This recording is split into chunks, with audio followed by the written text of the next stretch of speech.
The deep rumble of a digger shattered the eerie quiet of the graveyard. I felt it. This was real evil. There's nothing like it.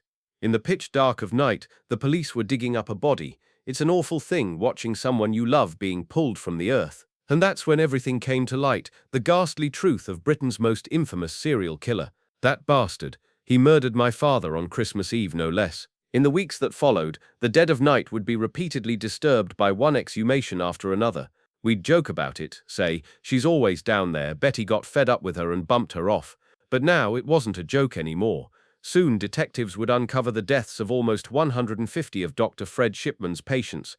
Just how far did this go? How deep does this go? How many people did Shipman kill? I don't think we'll ever know. The only one who knows is keeping his mouth shut. Today, Dr. Fred Shipman, the man who used his charm as a mask for murder, was led away in handcuffs to serve a life sentence. Two massive questions remain. Why? And how did he get away with murder for so long? For the first time, the true scale of his ruthless killing spree is revealed. How 5 people died in his surgery. How he killed 8 in a single month. How he murdered 6 in one street. How he turned one patient into an addict, just to get his hands on the means to kill. How he murdered the father of a patient who dared to question his son's treatment. How he killed a woman he believed had left him a fortune. And tonight, we reveal that this twisted killer, Dr. Death, will be charged with at least 18 more murders in the coming days, making him one of the deadliest serial killers the world has ever seen. A senior detective lights candles in memory of the 15 victims of Dr. Harold Shipman. Stan Edgerton had been a detective for 30 years, but nothing could have prepared him for the enormity of his final case. To this day, he still struggles to come to terms with it. Welcome to Unveiled Crime Mysteries channel, where I unveil mysterious true crimes, some lost to time, others fresh in memory. Justice might not be served, but the shadow is unveiled.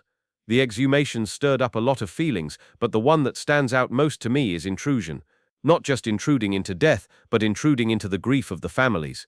Just months from retirement, Inspector Edgerton was asked to investigate what seemed like a routine case. He had no idea it would lead to exhuming 12 bodies and charging a mass murderer. It started as a simple case of forgery and financial deception. Never, at the start of the investigation, did I think I'd be handling not just one, but multiple murder investigations. Inspector Edgerton had been asked to look into the will of Kathleen Grundy, a well-known 81-year-old woman from Hyde, Manchester. Mrs. Grundy, a former socialite, was highly respected around town for her charitable work. She spent all her time helping others, running a lunch club, looking after the elderly, doing their banking. She was a remarkable woman. 2 days before she passed, a strange will arrived at a local solicitor's office, typed on a standard post office form. It left her £300,000 estate to her doctor, Fred Shipman. Just 8 days later, the firm received a letter announcing Mrs. Grundy's death. They contacted her daughter, Angela Woodruff, who was a solicitor herself. She quickly realized something was wrong because she had in her possession a will her mother had made a decade ago. Shocked and alarmed, Mrs. Woodruff became a private investigator. Armed with a copy of Shipman's forged will, she traveled to Hyde to track down the witnesses who had supposedly seen her mother sign it. One of the witnesses was Paul Spencer. Mrs. Woodruff uncovered how deceitful Shipman had been and how he had tricked her mother. She recalled sitting in Shipman's surgery along with 6 or 7 other patients. Shipman had popped his head around the door, asking if she and another woman would mind witnessing a document. Without thinking, she agreed, entered his office, and saw an elderly lady, Mrs. Grundy, sitting there. The doctor handed her a folded document and casually asked Mrs. Grundy if she was sure about it before directing her to where to sign. The document was folded so she couldn't see it. She had no reason to question it, especially in a doctor's office. She signed, assuming she was completing some medical form. She never imagined it was a will. Mrs. Grundy believed she was signing a consent form for a survey on aging at Manchester University. Shipman's greed was his undoing. Mrs. Woodruff took her concerns to the police back home in Leamington Spa, who then passed the case to Greater Manchester Police. That's when Inspector Edgerton's investigation began. After speaking to Angela Woodruff, it became clear to me that we were opening up something bigger than we had realized, but I never imagined it would turn into a full-scale murder investigation. As Edgerton revisited the case, he realized this wasn't the first time the police had looked into Dr. Shipman. 4 months earlier, a concerned GP had flagged the unusually high number of deaths among Shipman's patients, leading to a secret investigation by the local coroner. I had been approached by a local GP from Hyde, who had noticed that she was signing more than her fair share of second cremation certificates, all for patients under Dr. Shipman's care. She called me to look into it. There were two possible explanations: either something shady was going on, or Shipman was just an exceptionally conscientious GP, attending many of his patients shortly after their deaths at home. But Dr. Shipman wasn't the only one noticing the odd pattern. Undertaker Debbie Bambroff, who worked for the well-known Frank Massey and Son funeral directors, had also begun to raise concerns. There were too many deaths from one surgery, especially for a practice with only one doctor. The deaths followed a pattern, mostly elderly women, none of them terribly ill. It struck Debbie as odd that nearly all the deceased were dressed as if they'd just come home from shopping. No one died in their bed, and nearly all of them were found sitting up in chairs in their living rooms. The family talked about it, the strange circumstances of the deaths. Debbie came to me one day, worried about all these sudden deaths with Shipman's name on the certificates. At first I dismissed it as nothing, but a couple of months later, I decided to speak to Shipman myself. When my father went to see Dr. Shipman about our concerns, it took a lot of courage. How ridiculous it seemed to question a doctor we trusted. It was hard to imagine he was involved in something so terrible. I was the last to leave the surgery that day. He invited me in and I nervously explained our concerns about the recent deaths. He didn't seem at all surprised or concerned. Instead, he calmly showed me his records, saying anyone could come and check them. That's when we were reassured, though not entirely. A police constable called us and said that Shipman had many elderly patients and was such a caring doctor that he had more deaths than anyone else. We were satisfied with the explanation, and the police closed their inquiry. But that didn't stop the nagging feeling that something was off. Mr. Pollard had ordered that Shipman must not be told about any inquiries or their source, and that decision stopped the police from doing a full investigation. I kept seeing Dr. Shipman as usual, and the more time I spent in his office, the more ridiculous it seemed to think he could be involved in anything dark. It was hard to believe my trusted doctor, someone I'd confided in, could be capable of something so monstrous. But after hearing about Debbie's father's visit, where Shipman's killings had already raised suspicions, I wondered if he panicked. Did he quickly decide to forge Mrs. Grundy's will to get the money he needed to run? Inspector Edgerton doesn't think so. Some people suggested Shipman's world was falling apart, and that's why he forged the will. I don't buy that theory. I believe Shipman thought he was untouchable, so clever that the police wouldn't catch on. After the coroner's inquiry, Shipman's arrogance only grew. He went on to kill 3 more people, with Mrs. Grundy being the last. The way he forged her will so sloppily was an act of arrogance that sealed his fate. It's almost as if he thought, I've gotten away with it this long, no one's questioned me, so why not make a quick profit? And that's exactly what he did. His attempt at forging her will was so amateurish. The investigation really started to take off. Detective Superintendent Bernard Postles took control of the operation, saying, let's sit down, break this down, and see what we've got. You could almost see Shipman's eyes widen when a detective inspector suddenly brought up the idea of exhuming bodies. But to his credit, it didn't take long for him to realize that exhumation was probably the only way forward. A month after Mrs. Grundy was buried at Hyde Chapel, Inspector Edgerton took charge of exhuming her body. Exhumation is no small task. It's a huge operation. Everything must be done with care to ensure respect for the deceased. The family's feelings had to be considered. We needed to identify the correct grave, take soil samples, and make sure the mortuary was prepared for a post-mortem. Standing there at 3 a.m. in the dark with a team of men ready to dig up a body was a strange experience. As the senior officer overseeing the exhumations, I was also mindful of the staff, some of whom were civilians, not police officers. I needed to think about how they were feeling too. While Mrs. Grundy's body was being exhumed, Edgerton's team raided Shipman's home and surgery, looking for the typewriter and other evidence used to forge the will. Shipman was fully aware of what we were after. In fact, he produced the typewriter himself, a basic portable machine. It didn't look very expensive, but it was right there in his surgery. The typewriter, the forged will, and samples from Mrs. Grundy's liver and muscle tissue were sent for analysis at the Forensic Science Laboratory in Chorley. Experts quickly determined that Shipman's typewriter had been used to forge the will and the letter. While waiting for the post-mortem results, Inspector Edgerton was approached by a local taxi driver who had compiled his own list of suspicions about Shipman. Over the years, around 24 of his customers had died in almost identical circumstances, each of them Shipman's patients. The taxi driver told Edgerton people would get a visit from the doctor, and within hours they'd be dead. At first, John, the taxi driver, was talked out of going to the police by his wife, who was worried about wrongly accusing such a well-regarded doctor.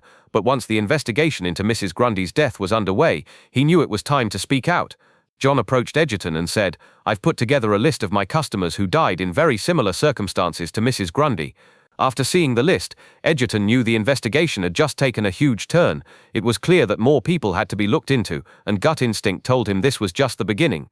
The senior team agreed, and it was decided that more exhumations were needed. Part 2 of the investigation would look at the death of Shipman's mother, which might have been the trigger for his murderous rampage. Fred Shipman was born in Nottingham in January 1946, in a house on Longmead Drive. His father, also Harold, was a long-distance truck driver. His mother, Vera, spent years battling cancer, a slow, painful death. Fred, the middle child of 3, was the clever one. He passed his 11+ and attended High Pavement Grammar School. Although never a top student, Shipman was respected by his peers for his athletic abilities, particularly in rugby and athletics. I was friends with Fred. We were in the same year, and we played rugby together. He was a very skilled sportsman, and he stood out for his athleticism. Off the field, he was calm, quiet, but on the rugby pitch, he became fiery and aggressive. Fred passed 5 O-levels and stayed on for the 6th form, but disaster struck when his mother died. Fred was just 17. Vera Shipman's long battle with cancer had involved daily injections of morphine. Some say this early exposure to morphine and death left a lasting impact on Fred. I remember meeting Fred on a Monday morning, walking back to school. I asked him what he'd done over the weekend, and he said, "Oh, my mum died." I was shocked and asked, "What did you do?" He replied, "I went for a run," and went on to say he ran until about 2 a.m. in the pouring rain. After his mother's death, Fred decided to become a doctor. He spent the next 6 years at Leeds University studying medicine. During his first year, he met Primrose Oxtoby, a 17-year-old window dresser.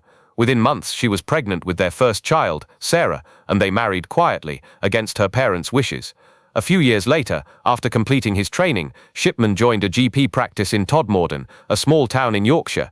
He was popular for his enthusiasm, bringing in new ideas and encouraging his colleagues to adopt them. But Fred had problems. He started suffering from mysterious blackouts. Dr. Grieve, his senior partner at the time, remembers being called to Fred's house after he collapsed in the bath. Fred was diagnosed with epilepsy and was banned from driving. His wife volunteered to drive him to work, allowing him to continue practicing medicine.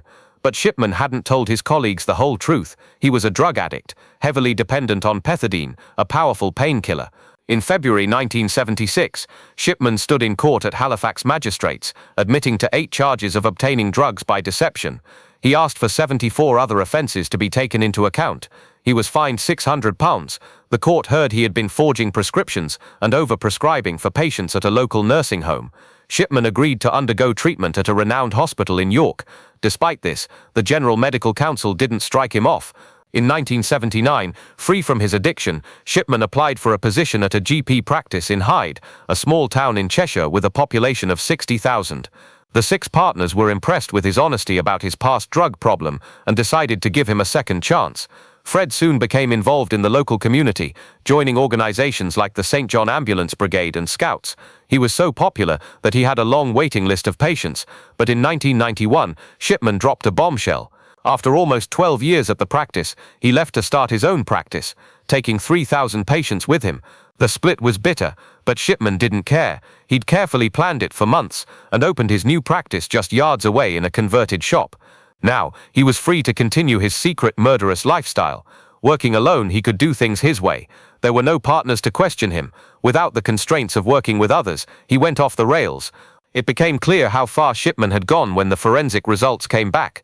The toxicology report on Kathleen Grundy stunned me. The death certificate stated she died of old age, but in truth, she'd been killed by a massive dose of morphine. The forensic scientist confirmed that death would have occurred very quickly. She had been to see Shipman the day before her death, and he made an appointment to take a blood sample the next morning. It was a setup. When questioned, Shipman claimed that Mrs. Grundy, at 81, was a heroin addict. What began as a straightforward fraud investigation quickly escalated into a full-blown murder inquiry. Calls flooded in from worried members of the public, leading the detectives to spot a pattern in the deaths. The number of people dying at home, particularly single women living alone, was alarming. They were dying within an hour of seeing Dr. Shipman, and many were found sitting in chairs, fully dressed as if they had just been out shopping. Even stranger, so many were dying in his surgery itself.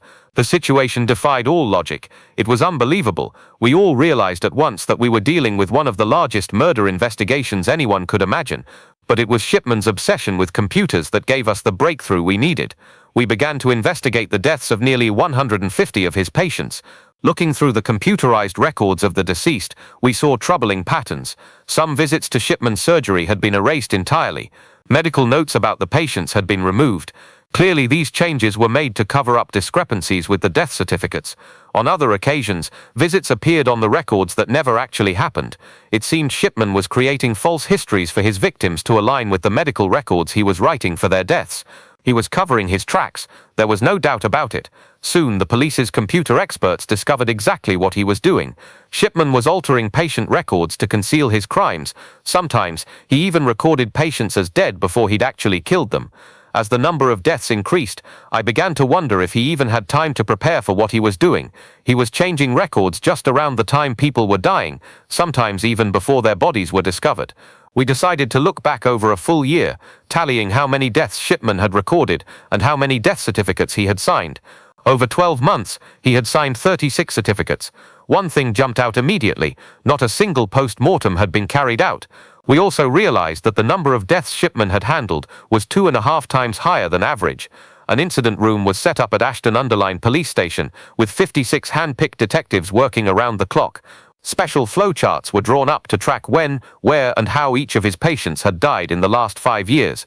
Our investigations revealed that on many occasions, Shipman had visited his patients just hours before they died, sometimes within an hour, or even minutes. This was absurd. One of the most illogical cases was that of Alice Kitchen. Shipman had visited her shortly before her death, but something wasn't right.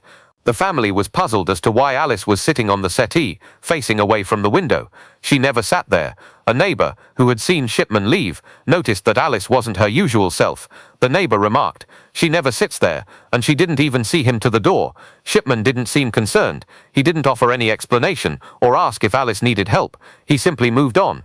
Alice may have died in an unusual spot in her house, but 5 of Shipman's other patients had died in a far more improbable place: his surgery. We asked other doctors how many times they had a patient die in their surgery. The usual answer was shock. "That never happens," they'd say. One of those who died in Shipman's surgery was 72-year-old Edith Brady. Edith, a long-time patient of his, had just been at a family Christmas party a few months before. Shipman told me she went to the back room to lie down, and he found her dead shortly after. He claimed he worked on her, but nothing could be done.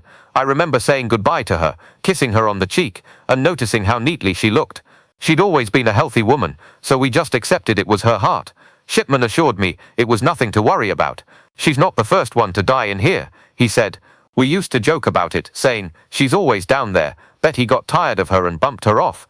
But looking back now, it's unbelievable. The detectives were also uncovering more disturbing facts. Shipman had been present when 6 of his patients died on the same street within 18 months. In 1 month alone, 8 women died mysteriously under his care. It was becoming more and more apparent. A doctor with such a high death toll was beyond reason. He was killing patients at an alarming rate.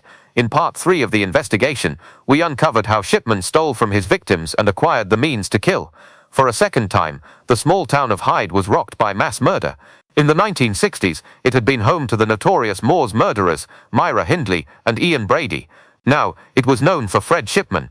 As the investigation deepened, the community was left in shock, unable to believe the horrors unfolding in their midst. Father Dennis Marmee, attending the exhumations of Shipman's victims, found himself at the center of it all. The whole town was reeling from the revelations. They just couldn't come to terms with it. It was as though they were trapped in a bad dream, and they didn't want to believe it. Along with the shock and disbelief came a profound sense of guilt. Many had suspicions but kept them to themselves, afraid of speaking out. Father Dennis remembers one such moment clearly. Shipman had come to see the grieving family of Winnie Meller just hours after he had murdered her. Her daughters were in shock, and Father Dennis could tell they were stunned by Shipman's cold attitude. He came in, said something about her heart condition, and added that she wouldn't accept treatment or go to the hospital. The daughters were baffled. They looked at him, confused, and Shipman then casually asked, "Do you have an undertaker?" Father Dennis stepped in. "The woman has just died. I think we'll leave the undertaker talk for now." But Shipman was already moving on, saying, "There's no problem with issuing the death certificate. Just pop down to the surgery." Shipman made sure everything was taken care of quickly, so there would be no questions or blame. He was already protecting himself. When the detectives raided Shipman's home, they discovered a stash of rings and jewelry hidden in a bag in the garage. This wasn't just theft, it caused bitter arguments within the families of the victims. Everyone wanted to know who found the deceased first, leading to more suspicions. One case stood out. A woman had collected her pension just hours before she died, about £70,000. But when her family checked her purse, the money was gone. Shipman had likely stolen it. It's unclear how often Shipman helped himself to small amounts from his victims, but one thing is certain, he had his eye on a much bigger prize. From one of his victims, he expected to inherit £60,000. Bianca Pomfret was the youngest of Shipman's victims, just 49 when he took her life. Divorced and struggling with manic depression, Bianca had come to rely heavily on Dr. Shipman. She trusted him so much that years ago, when we discussed moving house, she said she'd prefer to stay in Hyde because of her bond with the doctor. It's strange to think that someone could put their relationship with a doctor above a fresh start, but Bianca's attachment to Shipman was that strong. She told me several months before her death that she intended to leave everything, her money and property, to him in her will. She even told him about it. Luckily, I convinced her to leave her estate to her grandchildren instead. Why Shipman murdered her, I can't say for sure. Maybe it was because he thought he'd inherit her wealth, or maybe he realized she had cut him out of her will. Bianca was the fourth victim to be exhumed. The following month, detectives opened 8 more graves, retrieving the bodies for examination. Each body contained dangerously high levels of morphine. But even when there wasn't a body to exhume, police were able to charge Shipman with 6 murders of patients who had been cremated. The evidence against him, from the computer records to circumstantial details, was so strong that there was no ignoring it. It became clear to everyone involved that Shipman believed he had committed the perfect crime, one he could get away with indefinitely. He thought he was too clever for anyone to catch him. When he was arrested, it was obvious to detectives like Stan Edgerton that Shipman's arrogance was front and center. During questioning, Shipman's disdain for me was evident. He made it clear he thought I wasn't his intellectual equal, that only a senior officer should be dealing with him. He walked into the interrogation room on 7th September, expecting to leave by 5 p.m. unscathed. I'm sure he was stunned when we charged him with murder. His entire demeanor shifted, his arrogance quickly vanished. But then Shipman tried to regain control of the conversation, changing the subject and attempting to make the officers feel out of their depth. But when we laid out the forensic evidence, like the morphine in his victims' bodies, he couldn't explain it. He couldn't explain why the medical records had been tampered with either. The more we pressed, the more distressed he became. Eventually, Shipman broke down.